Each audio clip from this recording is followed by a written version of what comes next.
Nak simpan emas 400 sebulan atau simpan 100 sebulan? Ada orang mampu simpan emas 10 gram sebulan yang mana harganya sekitar 4,800.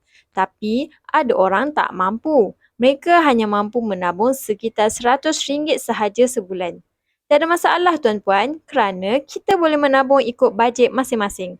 Bagusnya akaun emas di Public Gold ni, kita boleh menabung emas serendah RM100 dan ke atas. Yes, ada RM100, kita dah boleh mula simpan emas. Emas 999 melalui akaun emas kat Public Gold.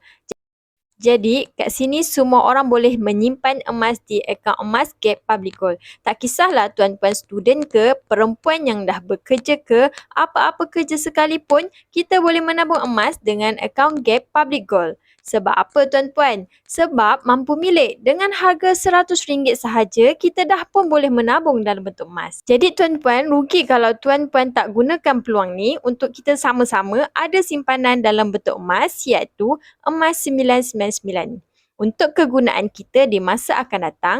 Jadi tuan-puan jangan rasa ragu-ragu untuk menabung emas dengan Public Gold. Sebab Public Gold ni dah establish dan beroperasi lebih 15 tahun di Malaysia dan 5 tahun di Indonesia. Dan kalau ada warga Indonesia yang sedang tengok video ni, boleh mendaftar dan mulakan tabungan emas. Jadi, tuan-puan yang berminat untuk mendaftar akaun emas dan mula menabung emas Public Gold, boleh terus klik link di bio untuk daftar akaun emas dan saya akan bantu sebaiknya.